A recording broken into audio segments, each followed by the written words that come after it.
បាទជំរាបសួរពុកម៉ែបងប្អូនជាទីគោរពបាទថ្ងៃនេះខណៈពេលនេះខ្ញុំកំពុងតែជិះម៉ូតូ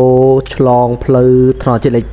2បាទនៅក្នុងស្រុកមួយឈ្មោះថាស្រុកទ្រាំងនៃខេត្តតាកែវគឺខ្ញុំបានទៅថតទស្សនវិជ្ជាវត្តមួយដែលយើងវាស់ចម្ងាយពីថ្នល់ជាតិលេខ2ទៅកាន់វត្តហ្នឹងគឺចម្ងាយខ្ទង់ជិត1គីឡូដីជាងហើយវត្តនេះពុកម៉ែបងប្អូនកុំបារម្ភរឿងផ្លូវគឺផ្លូវគឺចាក់បេតុងដល់វត្តតែម្ដងប៉ុន្តែឆ្ងាយបន្តិចវត្តនេះឈ្មោះថាវត្តជួសបាទវត្តជួសនេះគឺស្ថិតនៅក្នុងស្រុកទ្រាំងបាទស្រុកទ្រាំងខេត្តតាកែវអញ្ចឹងខ្ញុំជិះទៅគឺមានគេហៅថាទស្សនវិជ្ជាដ៏ស្រស់ស្អាតបានបញ្ចូលទៅក្នុងភ្នែករបស់ខ្ញុំយ៉ាងស្រស់ស្អាតតែម្ដងមានរុក្ខជាតិពោធិ៍បៃតងមានផ្លូវបេតុងមានផ្ទះប្រជាជនប្លែកគឺទៅតំបន់នេះគឺប្រជាជនមានភាពធូរធារច្រើនណាស់ពុកម៉ែបងប្អូនហេតុបានខ្ញុំនិយាយបែបនេះពីព្រោះថាខ្ញុំឃើញផ្ទះនៅតាមដងផ្លូវទៅវត្តជួសនេះគឺផ្ទះប្រជាជនធំមែនតែម្ដងបាទខុសពីតំបន់មួយចំនួនគឺអត់មានផ្ទះធំអញ្ចឹងទេនៅស្រុកទ្រាំងនេះគឺសម្បូរប្រហែលជាអាចសម្បូរអ្នកមានច្រើនមានការលក់ដូរមានអីសពបែបយ៉ាងគឺស្អាតអ្នកនរគ្នាមើលរូបភាពហ្នឹងឯងបាទគឺមានដើមឈើពោធិ៍បៃតងមានផ្ទះធំមានលបងថ្មបាទគឺស្អាតមែនតែម្ដងហើយមើលទៅមានអ្នកមានច្រើនអ្នកគេថាជីវភាពគួរសមណាអូខេឥឡូវខ្ញុំចូលដល់ឡោងវាទី2ហើយគឺឡោងវាវត្តជួសហើយខ្ញុំក៏ចាប់ផ្ដើមថតទស្សនវិជ្ជាផ្សេងបាទយើងចូលមកភ្លាមយើងឃើញមានដើមឈើដ៏ធំដែលគេអភិរក្សនឹងអភិរក្សទុកតែម្ដងប៉ុន្តែដើមឈើនេះបើសិនជាដាក់អញ្ចឹងទៀតมันងាកប្រហែលជាមិនអាចរស់បានយូរទេហើយជាទូទៅគឺអត់តែមានវត្តគឺមានសាលារៀនណាទីនេះគឺមានសាលាបឋមសិក្សាមួយហ្នឹងហើយគឺយើងជិះទៅឃើញហ៎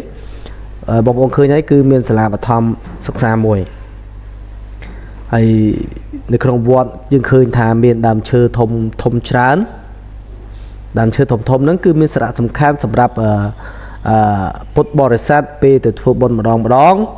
គឺបាទ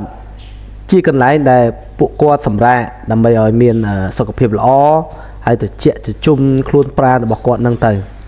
តែប្រវត្តិគួរតែមានដើមឈើច្រើនបន្តិចប៉ុន្តែពេលខ្លះដើមឈើផ្លែដូចដើមដូងហ្នឹងគួរតែកុំដាំដោយសារតែវាអាចពេលទុំទៅវាជ្រុះធ្លាក់ទៅលើបងប្អូនយើងទៅលេងនៅវត្តអញ្ចឹងណានេះគឺជាសាលាបឋមហើយបន្តិចទៀតខ្ញុំនឹងមានសាលាបឋមសិក្សាខាងមុខមិញហ្នឹងណាឥឡូវនេះសាលាបឋមធម្មសទ្ធានៅខាងស្ដាំដៃដែលខ្ញុំជិះម៉ូតូទៅហើយយើងមើលឃើញព្រះវិហារនោះគឺជាព្រះវិហារមិនថ្មីទេពុកម៉ែបងប្អូនបាទសូមគោរពពុកម៉ែបងប្អូនជាទីគោរពនេះគឺជាវត្តជួសដែលស្ថិតនៅក្នុងស្រុកទ្រាំងហ្នឹងណាបាទខេត្តតាកែវយើងហ្នឹងហើយខ្ញុំបានមកថតទស្សនវិជ្ជាទីនេះដើម្បីចែកជូនពុកម៉ែបងប្អូនទស្សនាដូចទៅជាដំបូងគឺបងប្អូនបានមើលវីដេអូខាងដើមហើយដែលខ្ញុំជិះម៉ូតូមកឃើញមានទេសភាពវត្តជួសនេះគឺមិនសូវជាមានការអភិវឌ្ឍឲ្យស្រស់ស្អាតប៉ុន្មានទេហើយនេះគឺទីធ្លាបន្ទាប់ពីខ្ញុំជិះមកចំកណ្ដាលនៃទីធ្លាវត្តជួសហើយនេះគឺជាសាលាឆាន់បាទសាលាធម្មសទ្ធាដែលស្ថិតនៅផ្ទាល់ដី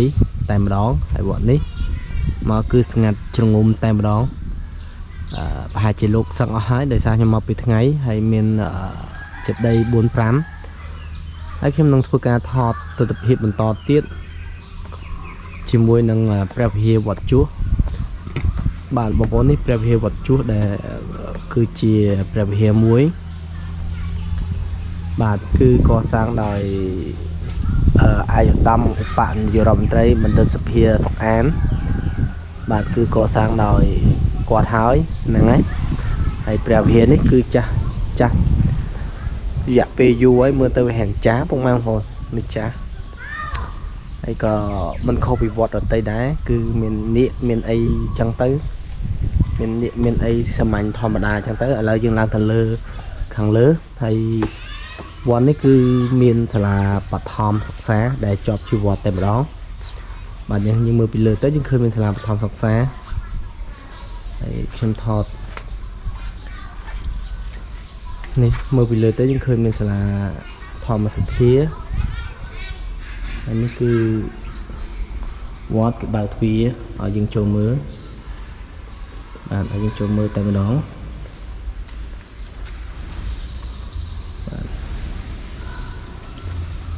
គឺមានគំនូរគូសស្អាតណាស់តកតងមួយពុទ្ធប្រវត្តិបាទតកតងមួយពុទ្ធប្រវត្តិត